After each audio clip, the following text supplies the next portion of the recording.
तो आइए आज देखते हैं 1.1 एक्सरसाइज का क्वेश्चन नंबर 1, जिसका आपको एचसीएफ निकालना है। लेकिन एचसीएफ निकालने के लिए हमको जो विधि प्रयोग करनी है वो है यूक्लिड विभाजन एल्गोरिथम।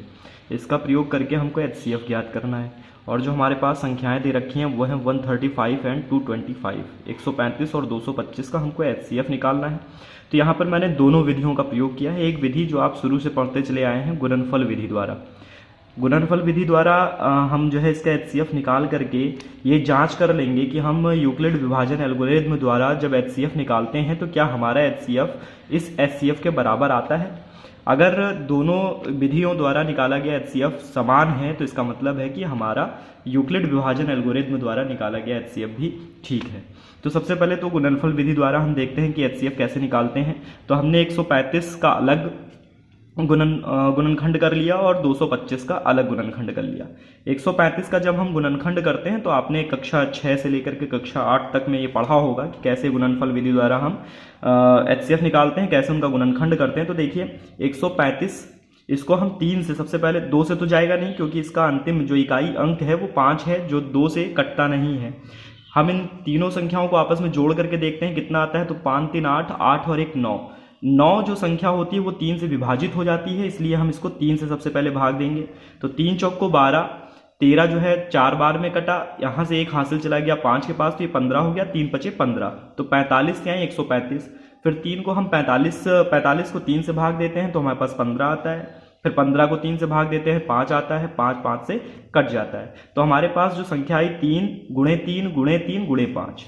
225 का देखते हैं, इसको भी आपस में ये इकाई अंक जो है इसका 5 है, ये भी 2 से विभाजित नहीं होगा, इसलिए इनको आपस में जोड़ करके देखते हैं कि 3 से विभाजित होगा कि नहीं। और 3 से विभाज्य का जो नियम है वो ये है कि अगर हम सारे अंकों को, जितने संख्या में जितने अंक दिए हैं उन सभी अंकों को यदि जोड़ लें और उनका योगफल ऐसी संख्या आए जो 3 से कट जाए तो इसका मतलब वो संख्या भी 3 से विभाजित हो जाती है।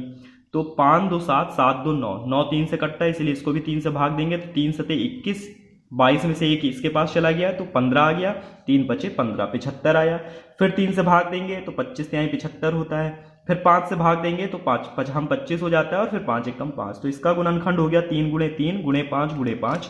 हमने 35 के आगे लिख लिया 3 गुणे 3 गुणे 3 गुणे 5, और 225 के आगे लिख लिया 3 गुणे 3 गुणे 5 गुणे 5। दोनों में देखते हैं क्या क्या चीजें कॉमन है। तो इसके पास भी 3 है, इसके पास भी 3 है, यहाँ पर भी 3 था, यहाँ पर भी है। अब इसके पास 3 है लेकिन अब इसके पास 3 नहीं है, यहाँ पर 5 है और इसके पास भी एक 5 है। तो हमने जो कॉमन था उनको गोले में बना लिया है। अब क्या क्या कॉमन आया, 1 3 दोनों के पास, यहाँ भी 1 3 दोनों के पास, और 1 5 दोनों के पास। इन सबका जब गुना किया तो हमारे पास आ गया 45। तो इसका मतलब हमारा एचसीएफ जो है वो 45 है। अब यूक्लिड विभाजन एल्गोरिथम द्वारा देखते हैं। तो इसको निकालने का जो सबसे सरल तरीका होता है, हम 225 को 135 से भाग देंगे। जो बड़ी संख्या है उसको छोटी संख्या से भाग देते हैं। हमारे पास 2 ही संख्या 135 और 225। 225 को हम भाग देंगे 135 से। 135 दूनी 270 होता है, तो 225 से बड़ा हो जाएगा, इसीलिए 135 एक कम 135। 225 में से 135 घटा लेंगे, हमारे पास 90 आया।